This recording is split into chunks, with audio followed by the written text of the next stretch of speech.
Donald Trump is holding on to his status as the front runner in the GOP primary. That's not all. That's not all. A new CBS poll looks at a potential rematch between President Trump and President Biden, and it shows that Donald Trump is slightly ahead. He's got an advantage, beating Biden by 3 percentage points if the election was held right now. It is still, however, that number 3 within the margin of error. So to help us understand margin of error and everything else in these poll numbers, we're joined now by Executive Director of Elections and Surveys, Anthony Salvanto. Boy, Anthony, I know Democrats are worried. Should they be fainting to the floor right now?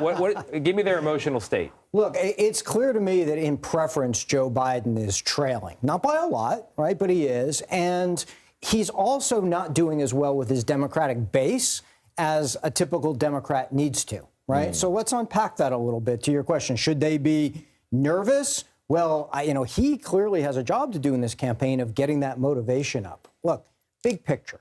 The number of people who say that things are going badly in the country hit its high for the year, right? So on a large scale, you might expect any incumbent to be down, okay?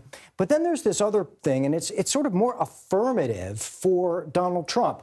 We ask people to look ahead. What do you think happens if either one of these win? And way more people think they'd be financially better off if Donald Trump wins. Wow. And Biden hasn't done as good a job relatively as convincing his base that he would make them better off. So that's a big part of it. And you did there as a switch also from like thinking about the country at large and then also thinking about their own neighborhood and personal lives. And for them to think the country's doing poorly and a Trump win is good for them personally, that speaks volumes. So it's a micro interest rather than a macro vision.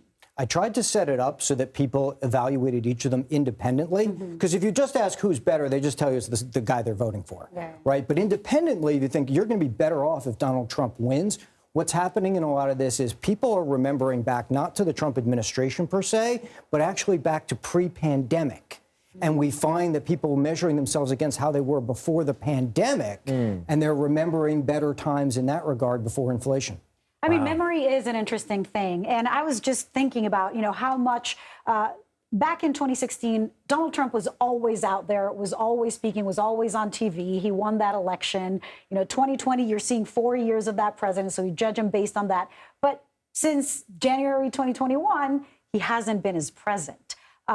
Is this a reflection of President Biden's weaknesses, former President Trump's strengths, or just, what are you seeing in the numbers? That is a great question. Anytime you're doing polling at this stage, far out, some of just pure partisanship, some of wishful thinking is going to be baked in for the out party. So, yes, it's some of Joe Biden's weaknesses. Yes, it's some folks projecting, well, of course, things might be better.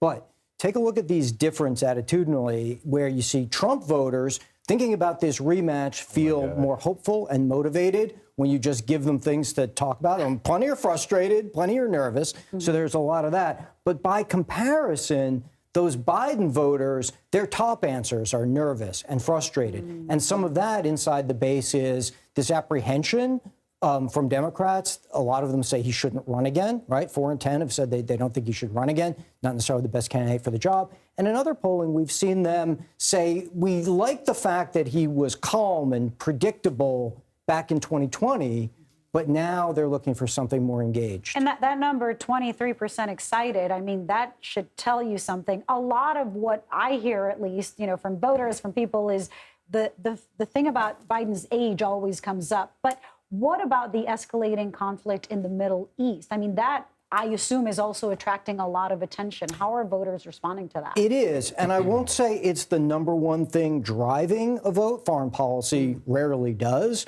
But if you look at this difference from Biden and Trump, who would increase or decrease the chances of the U.S. being involved in a war? Donald Trump is besting Joe Biden on that. And that's partly because Republicans are unified in thinking that would be the case. A lot of Republicans for foreign policy want the U.S. to stay out of world affairs more. But at the same time, you've got an incumbent president here who is trying to navigate these international crises, and that at this moment doesn't seem to be helping him, all right? And so a lot of Democrats are also divided on military aid to Israel, which also undermines him in some respects. Anthony Salvanto, no one better on these points. Thank you very much. Thanks, guys.